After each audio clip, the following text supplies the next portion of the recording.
So, shoutout kay ma'am. Sorry ma'am ha, wala ako dyan kasi may binibili kaming unit eh. Si Joseph Boy lang ang tao natin dyan. So, ito guys, ito ang sample nung sa EcoSport, yung sa aircon na sinasabi ko. So, ito si ma'am, dalawang EcoSport ang meron sila.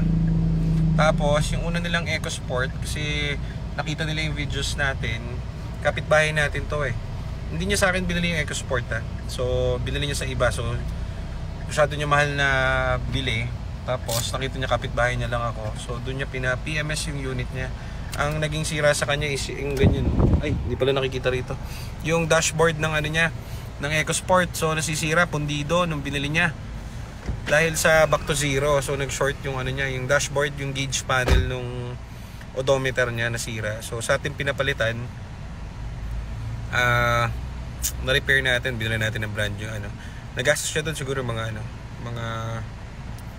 7,000 yata, mga ganun. Parang 4 or 5 yung yung panel, tapos ang may labor doon yung kabit kasi pag nasira mo yung medyo fragile yung speedometer niyan pag nasira mo yung niyan, sira na yung buong panel gauge mo. So ganun. So ngayon dahil yung export niya na black okay na, naalala niya, meron siyang tita na merong EcoSport na sinisingil na 40 mil dun sa sa ang tawag dito, compressor sa aircon. Ganun yung problem niya, katulad dun sa sinabi ko sa last video natin. So nakwento niya yun, sabi niya, sir pwede ko ba dalhin dyan? Sige na please, ganyan. Kasi hindi raw mapagawa-pagawa yun, hindi nagagamit kasi yung aircon nga sira. Ngayon ang quote daw sa kanya ng mga gumagawa 40k, meron 30, meron 40, ganun.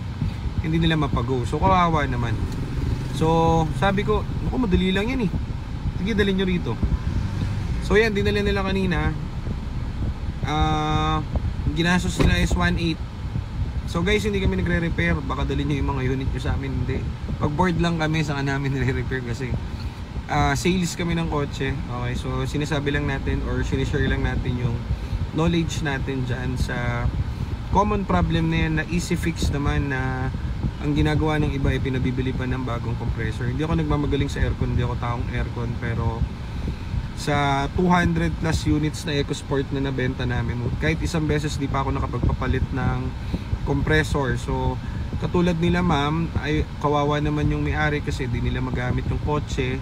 So nagbayad sila ng hard-earned cash dun sa kotse, tapos may problem nung nabili nila. So syempre kawawa. So nakatambak lang yung pera nila. So yeah, at least nagawa natin, na-solution na natin yung problema niya. Happy sila, magagamit na yung kotse. Yun lang naman ang sa atin doon. Makatulong lang din doon sa tao. And kita mo, ngiting tagumpay si mata mo kasi ibabalik niya sa kapatid niya yan. Sa kapatid ni ma'am yan yung anak niya ang kausap ko bale, sa tita niya.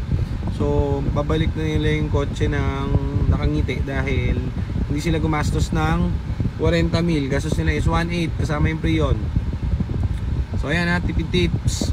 So yung mga unit na dala nila hindi sa amin galing yan. So sigurado kung may mga issue yan, kaya ginawa na lang natin ng paraan. Pero kung sa amin kayo kukuha ng unit, may showroom kami, pwede nyo ibalik anytime kapag may problem. Pero lahat ng unit na nire-release natin ay gawa. So lagi ko sinasabi, bumili kayo ng gawa, huwag kayo bumili ng sira para hindi nyo ipagawa.